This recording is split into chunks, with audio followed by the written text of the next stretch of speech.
자, 안녕하세요. 반갑습니다. 설린대학교 간호학부 교수 김연옥입니다. 우리 학생들, 4학년 학생들 잘 지내셨어요? 그죠?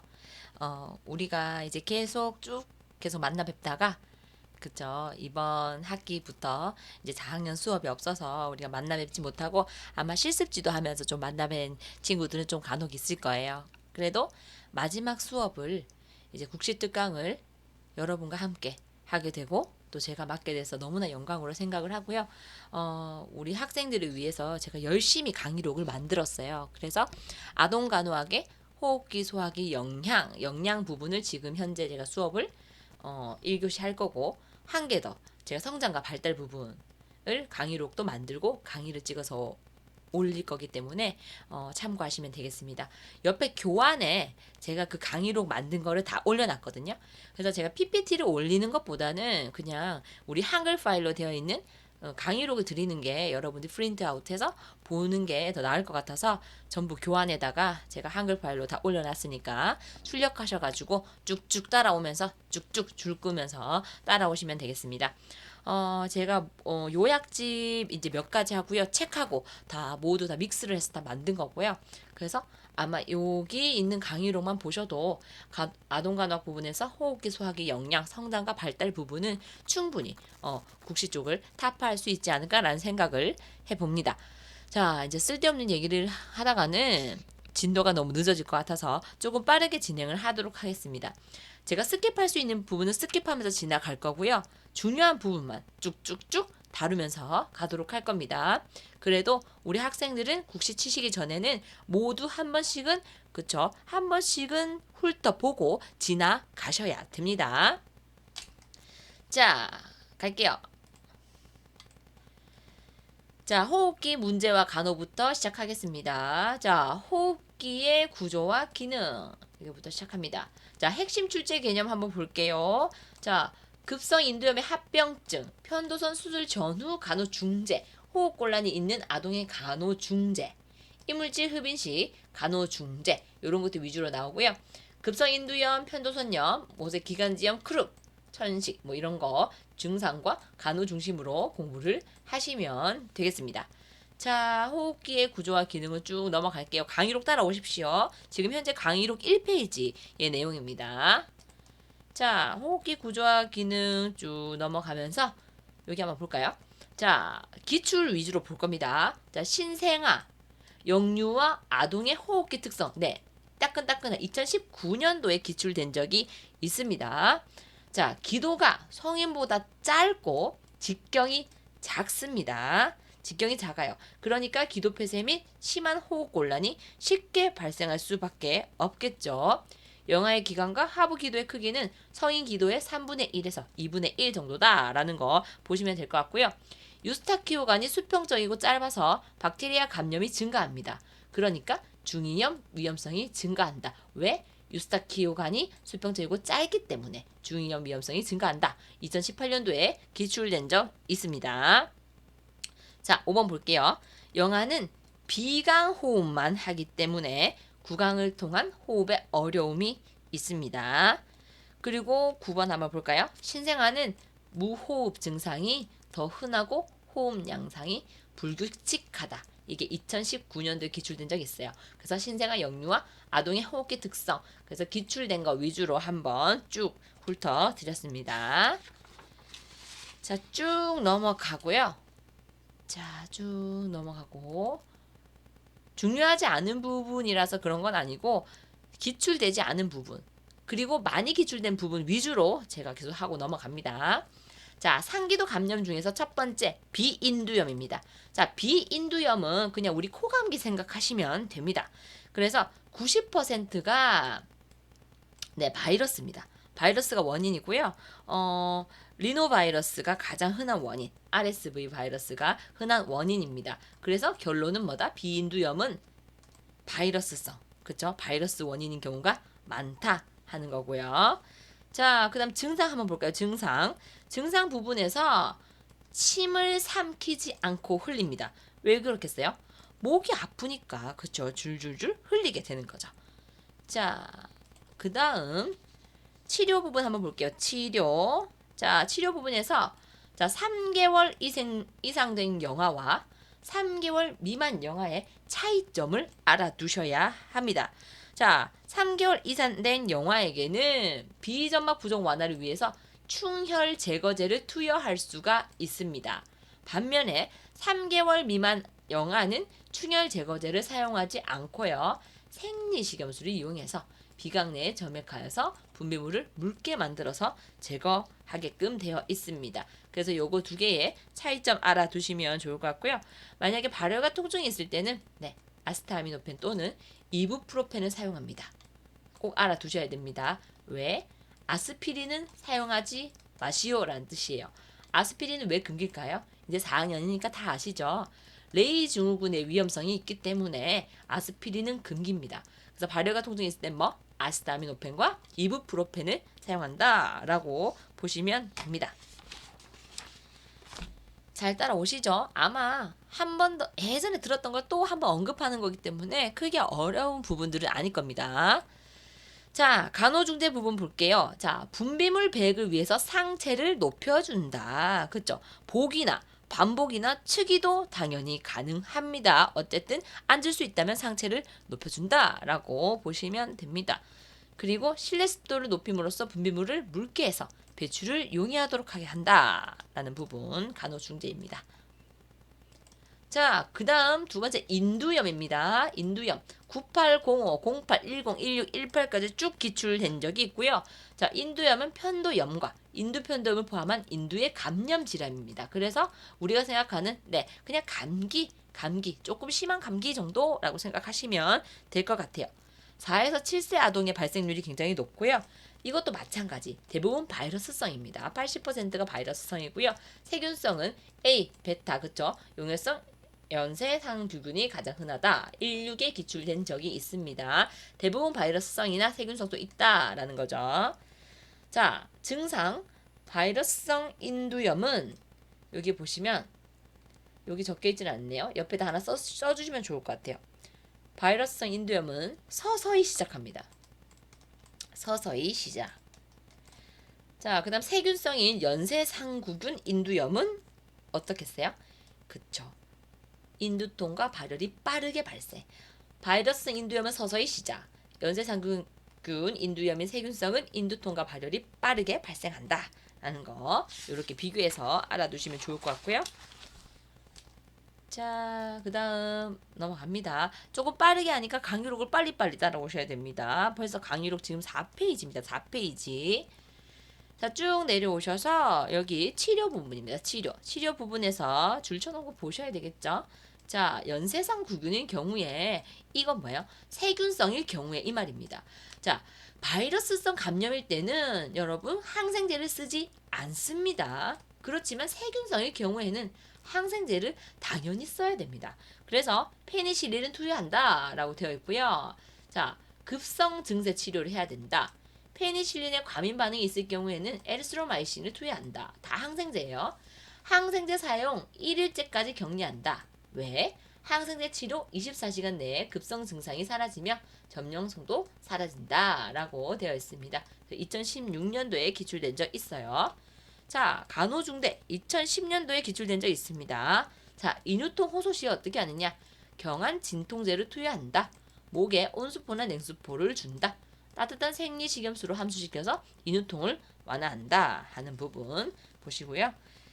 자, 그 다음에 세균성 인두염의 경우 증상이 사라지더라도 처방된 항생제를 반드시 10일 동안 빠짐없이 복용하도록 교육한다. 항생제는 먹다가 끊으면 오히려 그저 반발작용이 생기죠. 그러니까 항생제는 처방받았으면 끝까지 처방받은 대로 먹어줘야 된다라는 걸 강조하기 위해서 중요하다고 제가 줄쳐놓은 거고요. 자, 그 다음 합병증은 뭐냐? 990516에 기출된 적 있습니다. 자, 바이러스성 감염 시는 7일 내에 대부분 회복합니다. 드물게 화농성 중이염 합병증이 생기고요. 그 연쇄상규균 감염 시, 그러니까 세균성일 경우에는 14일 정도의 회복이 돼요. 그래서 합병증은 급성 사구체 신염, 류마티스열, 편도주의 농양, 중이염, 골수염, 폐렴 등 합병증이 생길 수가 있다라는 거. 합병증이 이렇게 많이 기출된 적이 있으니까 한번 보시면 좋을 것 같습니다. 자, 그다음 계속 4페이지 하고 있습니다. 자, 세 번째 편도선념입니다. 편도선념 9802030506101217까지 쭉 제출된 적이 있습니다. 자, 편도선 여러분 잘 아시죠? 우리 면역 기능에 굉장히 중요한 역할을 하는 거죠. 자, 아동 편도선의 특징 0612에 기출된 적 있어요. 아동의 편도는요, 청년이나 성인의 편도보다는 큽니다. 네, 큰 것이 어떻다? 정상입니다. 12세의 성인의 크기로 됩니다. 큰 것이 정상이라는 거 알고 계시면 될 것 같고요. 자, 그 다음. 자, 원인 볼게요. 원인은 잦은 상기도 감염이 주된 원인입니다. 그쵸? 우리가 상기도 감염이 뭐예요? 쉽게 감기예요, 감기. 우리 감기 걸리면 같이 편도선염 같이 오잖아요. 편도 큰 사람들은 편도가 먼저 붓잖아요. 그쵸? 그걸 얘기하는 거고요. 자, 그 다음 이제 치료 부분 한번 볼까요? 증상 부분 넘어가고요. 자, 치료 부분에서 자, 외과적 치료에서 편도선 절제술, 이거 구개편도 절제라고 하고요. 이거를 우리가 톤실렉톰이라고 얘기를 하죠. 자, 편도선 절제술. 자, 어떨 때 하느냐 이거예요. 연화장애 초래하는 편도선 과잉 증식 상태일 경우에 편도선 절제술을 한다. 그리고 6세 이후에 실시합니다. 중요합니다. 알아두셔야 돼요. 6세 이후에 실시한다. 그리고 편도 절제술 금기, 급성 감염이나 활동성 결핵, 백혈병, 혈우병, 자변병 등의 혈액 질환이 있는 경우에 왜냐하면 출혈 위험이 굉장히 높기 때문에 그럴 경우는 모두 금기다라고 보시면 돼요. 그래서 편도선 절제술의 가장 빈번한 합병증 나오죠. 출혈 나옵니다. 자, 그 다음에 아데노이드 절제술. 이거 인두편도 절제술이라고 얘기를 하고요. 자, 이 경우도 아데노이드 비유가 코를 막아서 호흡곤란이 발생할 경우에 인두편도 절제술을 한다라고 되어 있고요. 여기 보시면 3세 이하는 금합니다. 요런 거 꼭 보셔야 됩니다. 편도선 절제술은 6세 이후에 실시하고 아데노이드 절제술은 3세 이하는 금한다. 자, 아데노이드 절제술의 금기. 자, 구개열. 그죠? 구개열의 경우 수술 시기에 급성 감염, 치료되지 않은 전신 질환, 혈액 질환 있을 때는 그죠? 우리가 절제술을 금한다라고 되어 있습니다. 제가 줄진 거는 꼭 한 번씩 보고 지나가셔야 됩니다. 자, 그다음 간호중재 한번 볼게요. 간호중재. 수술 후 간호 한번 볼까요? 04, 05, 11, 12, 14, 17까지 기출된 적 있고요. 자, 절제술을 했어요. 그럼 어떻게 하겠어요? 엎드려 눕히거나 옆으로 눕힙니다. 그래서 복이나 측이를 취해줘야 된다. 왜? 분비물의 배액 촉진을 위해서 그리고 그 분비물 때문에 흡이 날 수 있으니 흡인 방지를 위해서 그쵸 복이나 측이를 취해주라 라고 되어 있고요. 수술 부위를 자극할 수 있는 행위 기침이나 빨대라든지 서랍자 이런 것들은 절대 사용 금지다. 분비물과 구토물 관찰이에요. 관찰. 출혈 여부를 꼭 확인해야 된다. 출혈 여부 꼭 확인해야 됩니다. 인후통 관리해줘야 되고요. 아스피린 금지입니다. 왜? 출혈 위험성 있으니까. 그렇죠. 음식물과 수분 제공, 의식 회복 전에 금지한다. 처음에는 찬물이나 잘게 부순 얼음, 과일 주스, 후에 찬 유동식, 붉은색이나 갈색의 액체는 구토 시에 혈액과 혼동하기 때문에 금지.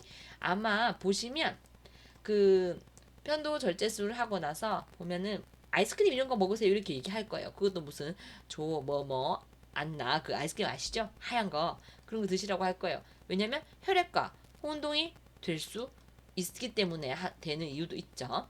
빨대 사용 금지. 수술 후 1, 2일에 공급한다. 목과 인후의 막을 형성하기 때문에 우유나 아이스크림, 유제품을 지향한다. 그쵸?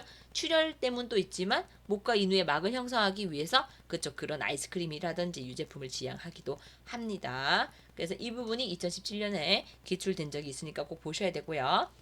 중요한 부분도 나오죠. 출혈 징후를 꼭 사정하셔야 됩니다. 침을 계속 삼키는 듯한 행동을 하면 출혈 의심을 하셔야 돼요. 화나가 잠들어 있다면 잦은 연화 운동을 주의 깊게 볼 것. 그쵸? 꿀꺽꿀꺽 한다면 얘 출혈이 있을 수 있겠다라는 꼭 보셔야 됩니다. 빈매, 창백, 토열 이런 것들을 관찰을 해줘야 된다라는 부분이 있습니다. 자, 그다음 네, 쭉 넘어가고요. 중이염입니다. 020312141819까지 최근까지 기출된 적이 있고요. 자, 중이염은 그 다 아시죠? 귀 쪽에 생기는 거잖아요. 자, 그래서 다른 부분은 넘어가도 될 것 같고, 자, 영아의 중이염 촉진입니다. 촉진 요인은 뭐냐?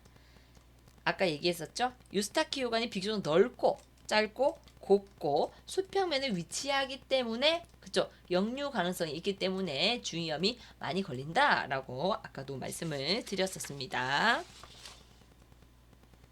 자, 계속 갑니다. 강의록 8페이지예요. 잘 따라오십시오. 자, 증상, 중이염의 증상은 021418에 기출된 적이 있고요. 자, 영아는 울음, 울어요, 계속. 안절부절 못합니다. 안절부절이에요. 안절부절 못하고요. 아픈 귀를 잡아당기거나 비벼요. 머리를 이쪽 저쪽으로 돌린다. 이런 증상들이 나타나고요. 정말이에요. 저희 아기를 키워봐서 알잖아요. 정말 많이 울고요. 귀를 그렇게 막 땡겨요. 자, 그 다음 치료. 치료 부분 한번 볼게요. 자, 고막 절개술을 해요. 심할 경우에는 수술 후에 아픈 귀 쪽으로 눕힘 이게 포커스가 됩니다. 자, 수술 후에 아픈 귀 쪽으로 눕힙니다. 왜? 삼출물 촉진을 위해서. 그쵸? 중요하겠죠. 이런 거 꼭 알아두셔야 되고요. 자, 그 다음 예방 02에 기출된 적 있고요. 자, 수유 자세 어떻게 하느냐? 상체를 높이고 수유할 것. 그쵸? 우리가 수유할 때 눕혀서 하면 그죠? 가뜩이나 유스타키오관이 짧고 수평적인데 눕히기까지 한다면 우유가 고여서 염증이 생기겠죠? 그래서 세워서 수유한다는 거예요. 자, 그 다음 간호중재 중요합니다. 1, 2에 기출된 적 있고요. 고열 및 통증 완화를 위해 해열제를 사용한다 라고 되어 있어요. 자, 이것도 이거 보세요. 머리를 상승시키고 아프지 않은 쪽으로 X예요. 요거 고쳐주세요. 아픈 쪽. 그쵸. 아픈 쪽으로 눕혀. 그쵸. 귀를 밑으로 한다는 거예요. 자, 그 다음 고열 및 통증 완화를 위해서 해열제를 사용합니다. 아스타미노펜하고 이브프로펜 요거를 사용한다.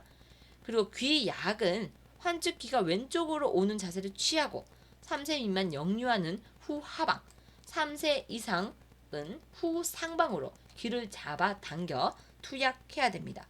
왜 이렇게 하겠어요? 이도를 곧게 하기 위해서 역류하는 후 하방, 3세 이상은 후 상방으로 잡아 당긴다라고 보시면 됩니다. 자, 그 다음 크루프 증후군이에요. 크루프 증후군. 자, 990004060913171819까지 쭉 기출됐습니다. 자, 크루프 증후군은 4대 증상이 있어요. 쉰목소리, 개짖는 듯한 기침소리, 흡기시 협착음입니다. 호기시 협착음 땡입니다. 흡기시입니다. 호흡곤란. 이렇게 해서 4대 증상으로 나타나 있고요. 그 다음 후두기관 기관지의 감염으로 후두의 부종과 경련으로 후두폐쇄 때문에 나타난다. 초저녁에서 한밤중 사이에 갑자기 발생을 한다. 라고 보시면 되고요. 자, 그 다음에 쭉 넘어가서 자, 네. 요거 볼게요. 요거는 강의록 10페이지입니다. 10페이지. 자, 첫 번째 크루프 증후군 중에 첫 번째 급성 후두 기관 기관지염. 크루프 증후군 총 3가지를 나누어서 중요한 부분을 꼭 그 차이점을 알아두셔야 돼요. 급성 후두 기관 기관지염은 크루프 중에 가장 흔한 유형입니다. 3개월에서 3세에 호발을 하고요. 보통 바이러스입니다. 바이러스, RSV 바이러스로 인해서 많이 생기게 되고요. 서서히 진행합니다. 자, 흡기 시에 특징적인 협착음이 생기고요. 기침과 목쉰 소리, 개 짖는 듯한 소리의 기침 혹은 물개 소리의 기침이 들립니다. 자, 그 다음 치료는 저온 치료, 차가운 증기의 습기 제공, 그리고 크룹 텐트, 고농도의 습도, 분비물 액화를 위해서 고농도의 습도와 적절한 산소 제공을 한다 하는 부분 알아두시면 되겠고요. 그리고 쭉 보시면 격리는 하지 않음 이렇게 되어 있죠. 이게 무슨 말이겠어요? 부모와 격리하지 말라는 소리입니다. 바이러스이기 때문에 당연히 감염 위험성이 있어요. 그렇지만 격리를 하지 않는다는 뜻은 부모와 격리하자라는 말이에요. 왜냐? 부모와 떨어져 있으면 아이는 불안할 수밖에 없겠죠. 그래서 격리는 하지 않습니다. 그리고 간호중재 보시면 화나를 울리지 않습니다. 왜? 울리게 되면 호흡 부종과 저산소증이 심해져서 더욱더 그쵸? 여기 급성 후두 기관지염이 악화될 수 있겠죠. 그렇기 때문에 그쵸? 하나를 울리지 않는다. 격리시키지 않는다 하는 부분 알아두시면 되겠습니다. 급성 후두 기관지염 뭐라고요? 그쵸? 협착음 있고 간단하게 클로텐트 이런 거를 이용해서 치료하고 격리하지 않는다. 그리고 서서히 발생한다 하는 부분 알아두시면 되겠고요. 자, 크루프 증후군에서 두 번째 급성 후두계염입니다. 1319에 기출된 적 있고요. 급성 후두계염은 아주 응급 상황이다 라고 보시면 됩니다. 그 세 개 중에서 가장 응급은 급성 후두계염입니다. 호발 연령은 1에서 8세고요. 대부분 그죠? 헤모필루스 인플루엔자가 가장 흔합니다. 자, 심각한 폐쇄성 염증 과정이고요. 경과가 급속히 진행돼서 즉각적 응급 조치가 필요하다. 아까 앞에 거는 뭐였어요? 서서히 진행하지만 급성 후두계염은 굉장히 급속히 진행을 합니다. 굉장히 응급이라고 볼 수가 있겠죠. 심각한 호흡곤란으로 급속히 진행이 되고요. 열이 나면 매우 아파 보입니다. 그리고 특징 중에 삼각 자세로 앉아 있어요. 턱을 내밀고 몸을 앞으로 기울여 앉으려고 하고 입이에요. 입을 벌린 상태에서 혀를 내밀고 침을 흘립니다. 네, 그래서 네 가지 증상이 있어요. 4D 해서 연화곤란, 호흡곤란, 말하기 어려움, 침 흘림 하는 4D 증상이 나타나게 됩니다. 자, 그래서 그림이 있어요. 뒤에 보시면 그림에 이게 삼각대 자세요. 그쵸? 아까 좀 말씀드렸듯이 삼각대 자세 이렇게 앉아 있습니다. 자, 치료 및 간호 한번 볼게요. 자, 7가지 기출된 적 있고요. 아동의 목에서 배양검사 금지입니다. 서랍자나 면봉의 자극으로 완전 기도 폐쇄를 유발할 수 있기 때문에 절대 금기를 하고요. 기도 유지.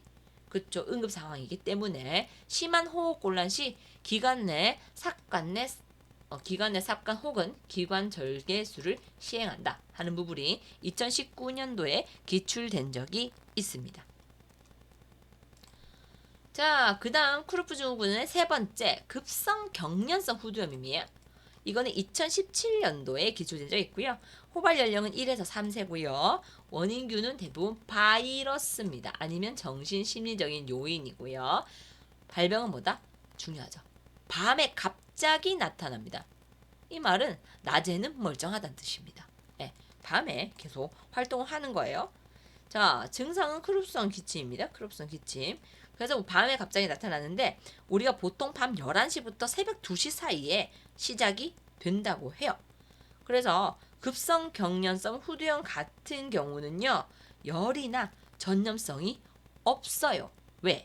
바이러스나 정신심리적 요인이니까. 그쵸? 세균성 아니니까요. 열하고 전염성은 없습니다. 그리고 크루프성 기침이라는 거는 개 짖는 소리, 쇳소리 기침 이런 걸 얘기하는 겁니다. 자, 그 다음 넘어가요. 자, 하부기도 감염입니다. 여기서부터는 여러분 강의록 12페이지고요. 자, 세기관지염 1320에 기출된 적이 있습니다. 자, 호발 연령 6에서 12개월, 대부분 2세 이하, 6개월경에 정말 가장 빈도가 높습니다. 우리 애들이 정말 6개월경에 많이 아팠어요. 세기관지염으로. 세기관지염 앓다가 어떻게 됩니까? 폐렴으로 갑니다. 예. 자, 천명음, 흉부견축, 호흡곤란, 빈호흡, 호흡음이 감소하는 거. 가장 흔한 원인은 네, RSV 바이러스. 자, 원인균의 대부분 50%의 원인을 차지한다라고 보시면 되고요. 자, 그 다음 치료는 뭘 해야겠어요? 세기관지염은 감기보다 좀 더 심한 거. 그죠? 쌕쌕거리는 소리들이 많이 나거든요. 생리식염수를 이용한 흡인으로 과도한 기도 내 분비물을 제거해준다. 네, 20년도에 기출된 적이 있습니다. 그리고 비말 전파 바이러스 감염으로 입원 기간 동안은 어떻게 한다? 격리한다. 그렇지만 어떻게 한다? 부모와는 격리하지 않습니다. 애기 불안합니다. 그렇기 때문에 당연히 전파 바이러스성이 있기 때문에 격리는 하되 입원 기간 동안은 1인실을 쓰되 부모와는 격리하지 않는다라는 거 알아두시면 좋을 것 같습니다. 자, 그 다음 폐렴입니다. 폐렴. 많이 아시죠? 자, 첫 번째, 바이러스성 폐렴. 바이러스성 폐렴은 대부분 RSV, 바이러스로 인해서 많이 생긴다 하는 거. 치료와 간호는 호흡기 감염 아동의 대증적 치료를 제공을 하고, 박테리아에 의한 중복 감염 시에는 항생제를 사용한다. 박테리아는 세균성이니까 항생제를 사용해라 하는 부분이 되겠습니다. 쭉 넘어가고요. 자, 그 다음 강의록 13페이지에요. 이물질 흡인 볼게요. 중요합니다. 97부터 19까지 꾸준히 나오고 있는 문제가 되겠어요. 이거는 애기들이 호기심에 입에 뭐 집어넣어가지고 그죠? 흡인되는 경우 이걸 얘기를 하는 거잖아요. 자, 그래서 치료 및 간호 한번 볼게요. 20까지 기출된 적 있어요. 자, 이물질 제거. 호두경 검사, 기관지경 검사, 손가락으로 제거하지 않습니다. 혈백제를 먹은 경우 억지로 토하게 하거나 음식에 해독제를 먹이지 않아요. 1920에 기출된 적 있어요. 응급처치법 해서 영아는 등치기와 가슴 밀어내기 그리고 아동은 하임리 요법을 사용한다 하는 부분 꼭꼭 알아두시기를 바랍니다. 자, 그 다음에 증상 부분. 흉부 엑스레이를 찍으면 기관지 주변이 뿌옇게 나타나게 됩니다. 자, 치료 및 간호 한번 볼게요. 충분한 휴식과 에너지 보존해야 된다. 수분 섭취를 통한 탈수 예방. 적절한 습도를 제공하여 분비물을 액화시키고 발열 감소를 위해 서늘한 환경을 유지한다 하는 부분까지 보시면 되겠습니다. 자, 그 다음 결핵이에요. 결에 20에 기준되어 있어요. 굉장히 따끈따끈한 문제가 되겠습니다. 요거 보셔야 합니다. 아동 결핵과 성인 결핵의 차이점 꼭 보셔야 되고요. 초기의 폐병변은 아동 결핵은 폐하부, 성인 결핵은 폐첨 또는 쇄골상부. 그죠? 그 다음에 국소림프절 침범은 아동 결핵은 굉장히 흔합니다. 성인 결핵은 없습니다. 아동 결핵은 치유 양상은 석회화, 성인은 어떠다? 섬유화. 그죠? 그 다음에 진행 양상은 이런 게 많이 나와요. 그 아동 결핵 같은 경우는 속립 결핵이라고 해요.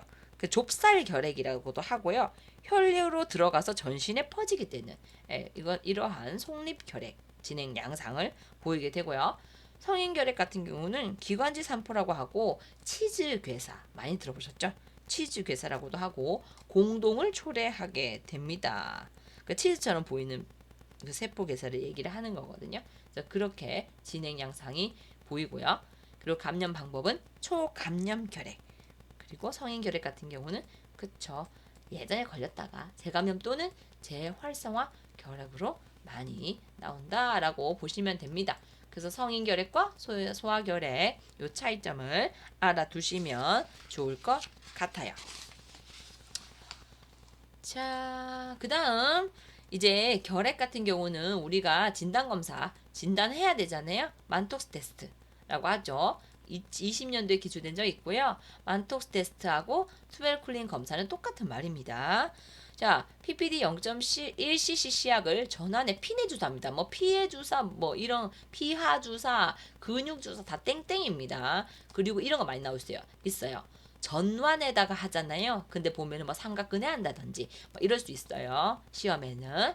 그래서 전환에 피내 주사로 투여한다.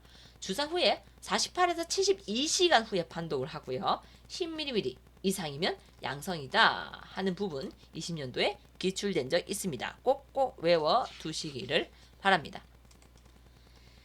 자, 그 다음 쭉 넘어가서 자, 9번 볼게요. 활동성 결핵 화나 간호 이 부분 보시면 05부터 1호까지 쭉 기출된 적 있고요. 자, 약물요법에 대한 교육해서 꾸준히 약물을 복용해야 함을 교육한다. 그죠? 결핵약 모든 약이든 꾸준히 복용하는 것이 중요하죠. 중간에 괜찮다고 내가 끊으면 안 된다는 소리죠. 객단 검사에서 병원군이 나오지 않을 때까지 격리한다 하는 부분 보시면 될 것 같습니다.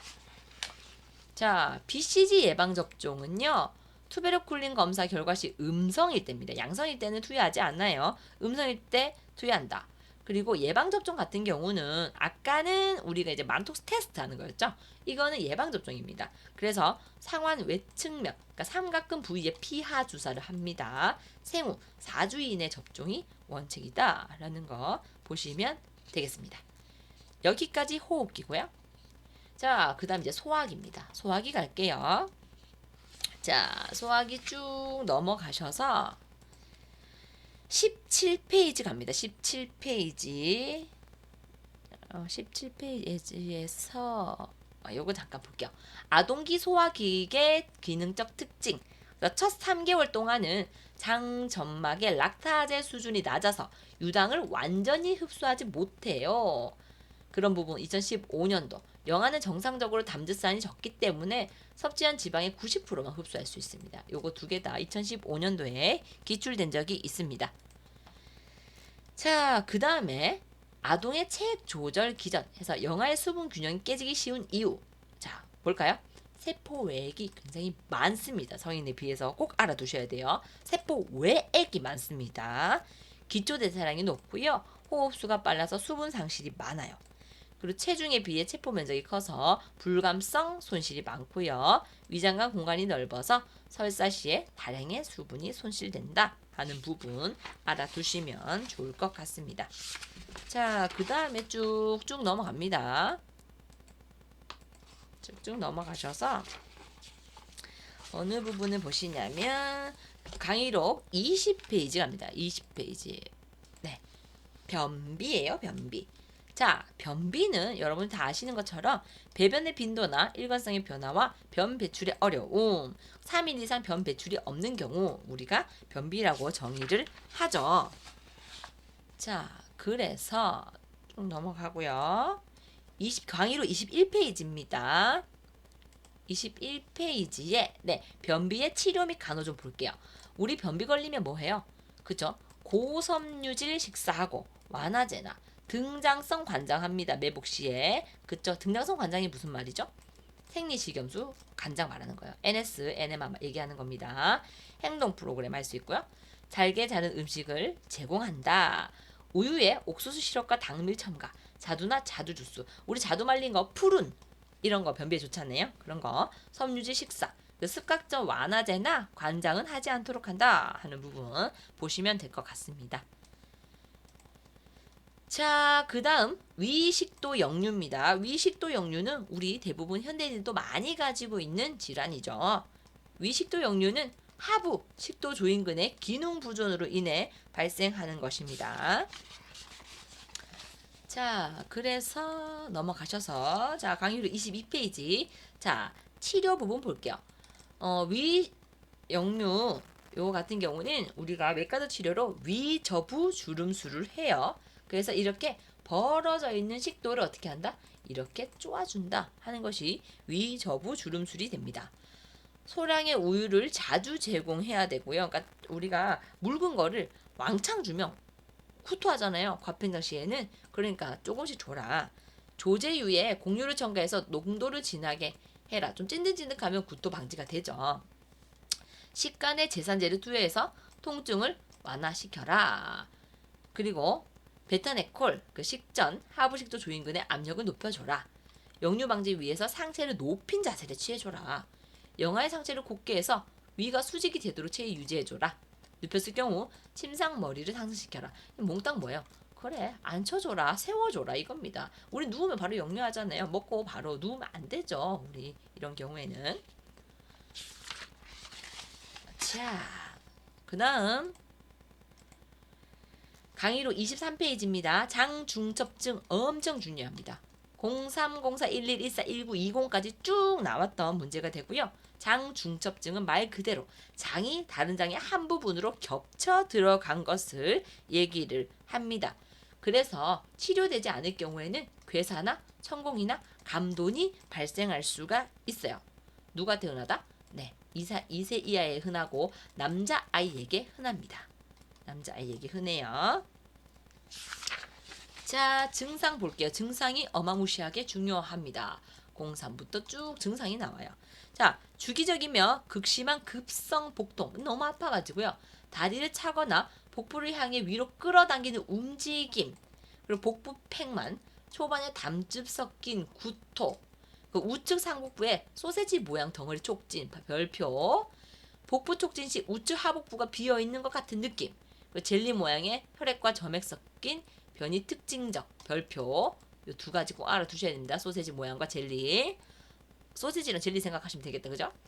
자, 변은 복통 시작 12시간 후에 배출이 된다. 그리고 쇼크 증상이 일어날 수 있겠죠. 괴사 시에 발열, 복부 팽만, 맥박 상승이 나타날 수 있다. 증상은 딱딱딱 외워두시기를 바랍니다.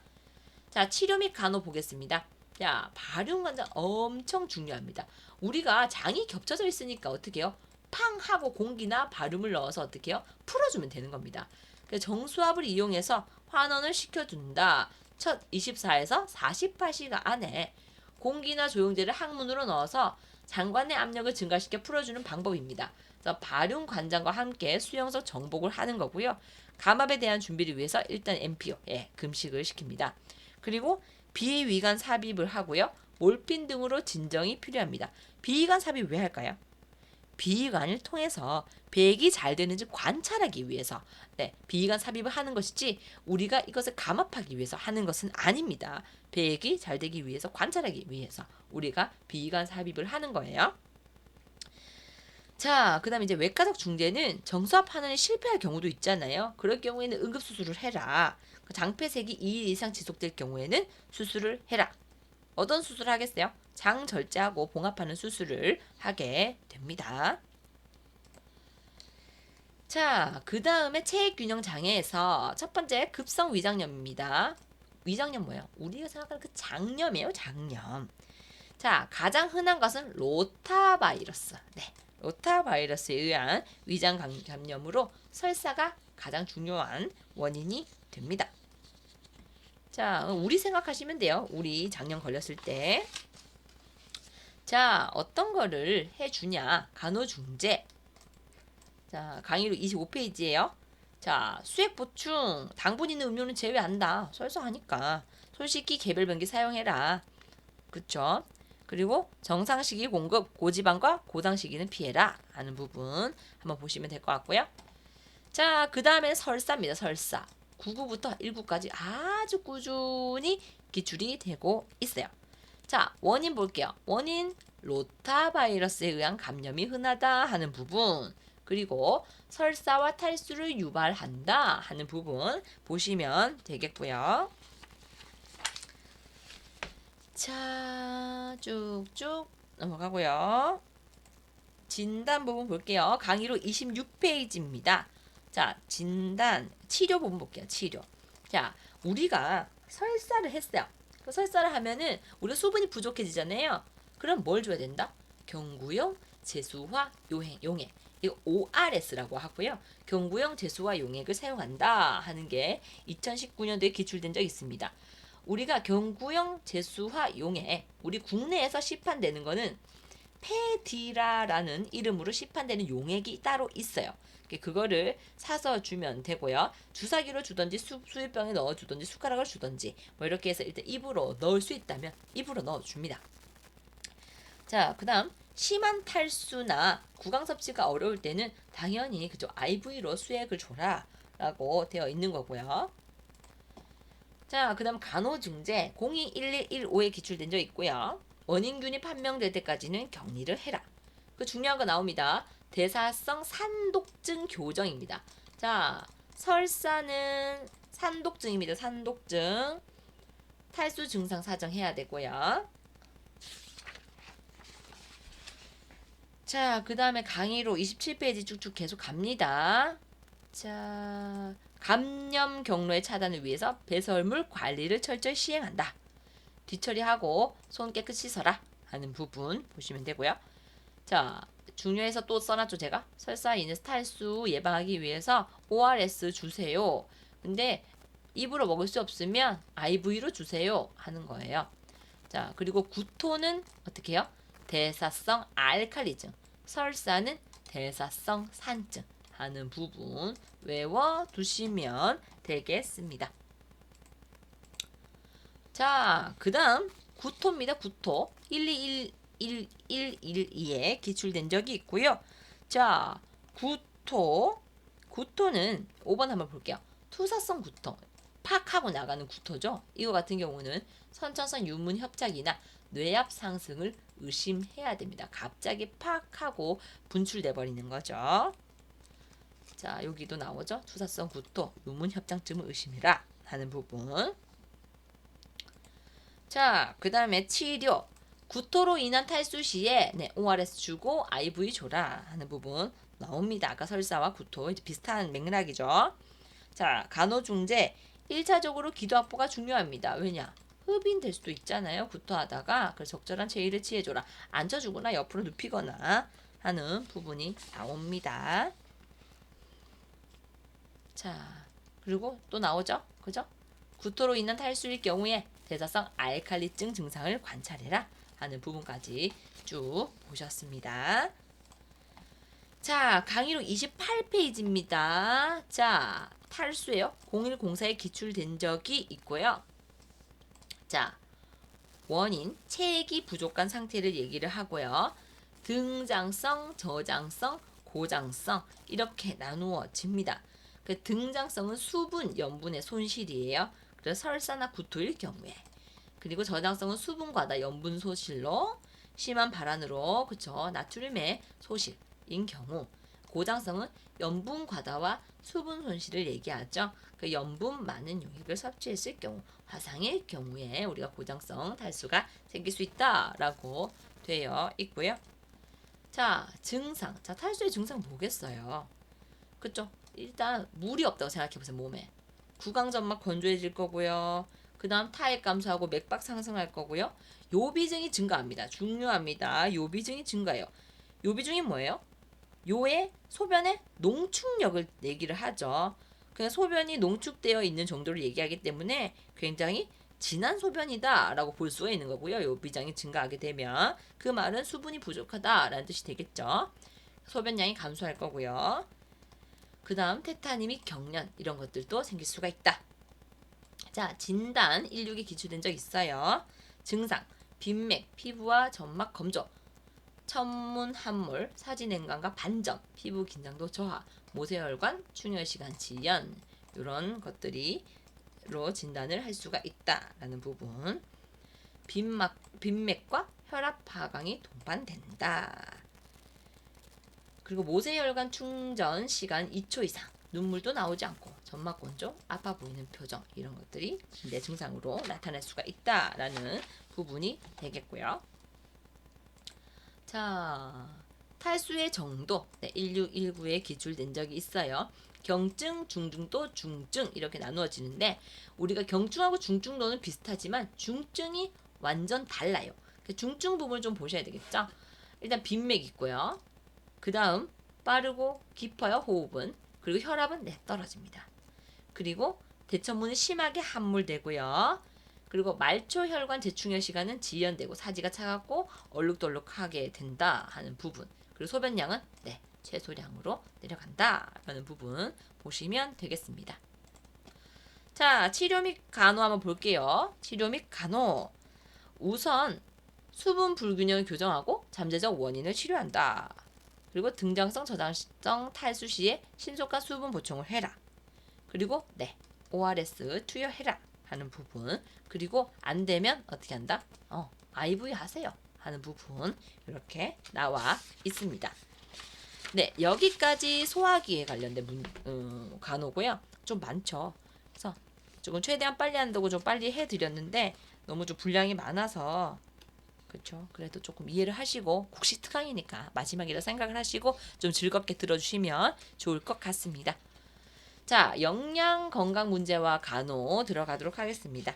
쭉 다른 건 다 보실 필요가 없을 것 같고요. 질병에 관한 것만 조금 다루면 될 것 같습니다. 이 파트는 그렇게 많이 나오는 파트가 아니기 때문에. 자, 32페이지예요. 강의록 32페이지. 자, 식품 민감증에서 저당 불내성이라는 게 있어요. 저당 불내성을 원인이 유당 소화에 필요한 락타제 부족 또는 결핍으로 발생합니다. 락타제 부족입니다. 우유 알러지와 구분을 무조건 하셔야 됩니다. 우유 알러지는요. 우유 단백질인 카제인에 대한 알러지가 원인이고요. 저당 불내성은 락타제 부족으로 생기는 것이에요. 그래서 저당 불내증은 증상이 거품이 많고 지방이 없는 물 같은 설사, 그리고 영아가 우유를 먹은 후에 식초 냄새가 납니다. 그리고 4에서 5세 아동은 우유를 굉장히 싫어해요. 예, 이게 굉장히 특징이거든요. 시험에 간혹가다 이 부분이 나올 수가 있으니까 꼭 보시기를 바랍니다. 치료는 뭐겠어요? 유당을 적게 먹거나 먹지 않는 것이 좋겠죠. 자, 그 다음 자, 강의록 33페이지요. 우유 알러지. 아까 설명드렸습니다. 원인 해서 IgE에 의해 유도된다라고 했었죠. 그 말은 우유 단백질인 카제인에 대한 알러지가 우리가 우유 알러지다라고 보시면 됩니다. 자, 그 다음 소모증. 자, 아동의 영양 불량과 건강 문제에서 첫 번째는 소모증이요. 소모증은 뭘까요? 그렇죠. 기야 상태를 얘기합니다. 거의 굶는 것이나 마찬가지인 기야 상태. 그래서 소모증은요. 열량, 단백질 부족, 모든 것이 다 부족합니다. 모든 것이 다 부족한 것이 소모증. 콰시오커는 굉장히 비슷한데 볼게요. 두 번째는 콰시오커입니다. 이거는 단백질 영양 실조증입니다. 단백질. 그래서 여기 보시면 콰시오커는 단백질, 소모증은 단백질, 열량 모두 부족한 상태다 하는 차이를 좀 알아두시면 되겠지요. 자, 그 다음 강의록 34페이지 계속 갑니다. 자, 성장장애 중에 기질적 성장장애는 기질적 병변으로 발생하는 것이다. 평균 신장보다 2표준 편자 미만인 경우 또는 300분의 수 미만인 경우 이거를 기질적 성장장애라고 한다. 그 치료를 어떻게 한다? 네, 성장 호르몬을 준다 하는 부분 보시면 되겠고요. 그 다음에 특발성 성장장애는 대부분 우리가 뇌하수체 저하증으로 인해서 많이 생기는데 우리가 뇌하수체 저하증으로 인해서 성장 호르몬 결핍증을 진단받게 되겠죠. 그러니까 성장 호르몬을 주거나 약물 자극 검사를 하거나 이런 식으로 되게 됩니다. 자, 그 다음에 비기질적 성장 장애는 네, 심리적 원인이라든지 부모의 무관심 아니면 영양 공급이 원활하지 않을 때 생기는 것, 이것이 비기질적 성장 장애다라고 보시면 됩니다. 그 다음 비만입니다. 자, 비만은 성인이 되었을 때 질병 이완율과 사망률 증가가 의 원인이 되기 때문에 굉장히 비만은 중요하다라고 보시면 되고요. 요새 굉장히 비만이 핫하죠, 그죠? 자, 그래서 증상 같은 경우는 성장 도표상 체중이 97% 이상일 경우, 그래서 치료 및 간호 같은 경우는 당연히 저칼로리 음식을 섭취하고 단 음식 제한하고 부모의 수유 습관 교정하고 가족의 식습관을 사정하고 이런 치료나 간호들을 볼 수가 있겠습니다. 자, 그 다음 마지막입니다. 자, 비타민 장애 부분입니다. 자, 비타민 A는 야맹증, B1은 그죠, 각기병, B2는 분해염, 그 다음 B6는 신경염, B12는 악성 빈혈, 그쵸? 비타민 C 괴혈병, 비타민 D 구루병, 비타민 K는 출혈성 질환 해서 한번 보시면 될 것 같고요. 아마 예전에 뭐 어릴 때 다 배웠던 부분이 있죠. 자, 철분은 비타민 C와 함께 먹으면 흡수가 잘 되고요.